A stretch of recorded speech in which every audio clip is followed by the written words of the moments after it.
Hi, I'm Jacques Barrett. I've been doing comedy for 10 years. I started doing open mic 15 years ago, and there was that 5-year apprenticeship. You know how it works.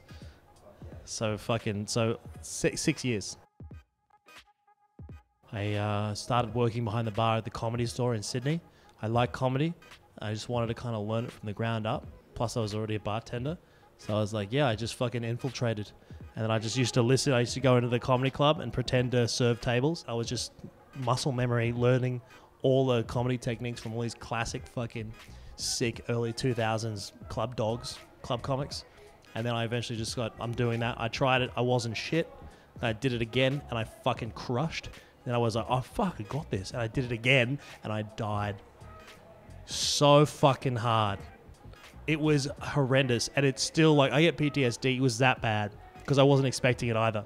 And that's when I bowed down to the foul mistress that is comedy. And I've been her slave ever since.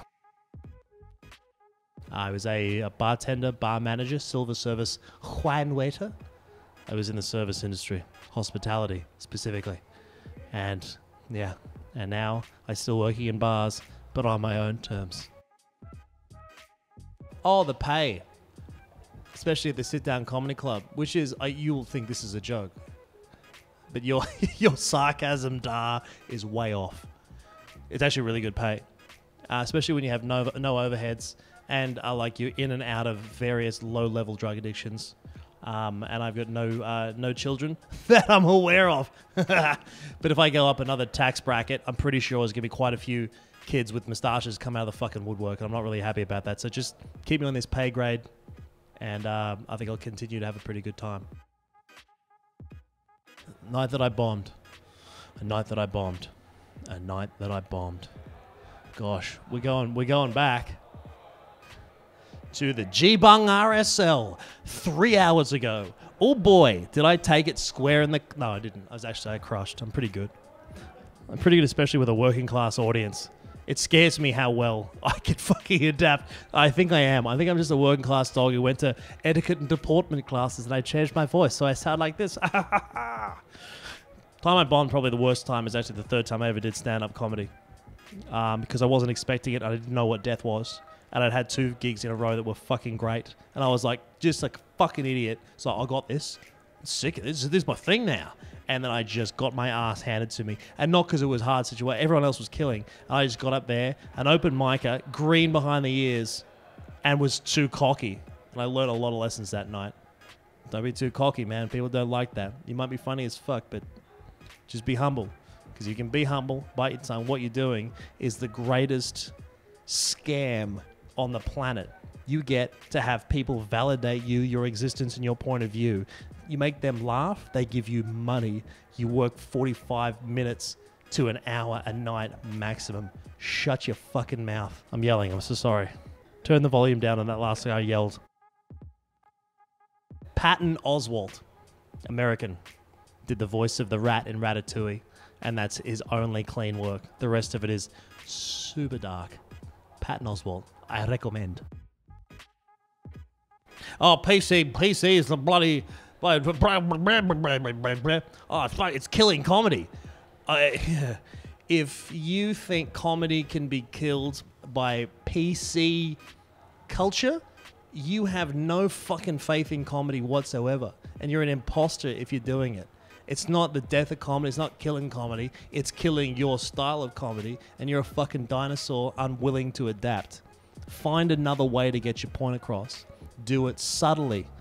Obviously, there's fucking dark comics out there who pack out theaters left, right, and center. They found a way to go around it. But if you just sit there and just go, mate, we're too soft, we're too... Blah, blah, blah. Fuck, man, you get out of the rut, yo. Start writing some shit that'll work. That'll work in these situations. This is a good challenge for comedians. To live in this world where people are actually watching what we say. You can't get away with saying, because we all know if you use stereotypes, that's the fastest way to get from zero to a punchline because everyone knows that stereotype you're talking about. But if you go a different route, it just teaches you to play the long game. Be better. Have punches all the way along. Go long form instead of these short, lazy, stereotype-based punchlines. And you challenge yourself, and I reckon deep down, there's a comic inside all of us. Especially you. Get a job at the Paddo Tavern behind the bar because you'll make some actual fucking money. Aside from that, I don't know. My actual tip, you're going to get into comedy. You're going to start doing open mic. You'll get to know some of the open micers, and they're fucking cool kids. They're very funny in their own right, but make sure you're doing jokes when you start out. Don't try and make them laugh. Try and make anywhere up to 10 actual human beings who might be at an open mic night, try and make them laugh first. The front of the room is important. The back of the room has no money to pay for tickets, and that's just a sad fact. I'm Jacques Barrett, and I'm terrible at interviews, but if you see my actual stand-up with script that I've written for actual comedic purposes, it's a lot better. You can find me online. Jacques Barrett what's my thing? Facebook.com/JB Comedy. Just type JB Comedy into Google, and I'll be there if you want to come catch me. I come to Brisbane maybe 6 times a year, and I also do comedy on the cruise ships. So I'll see you on dry land or high seas.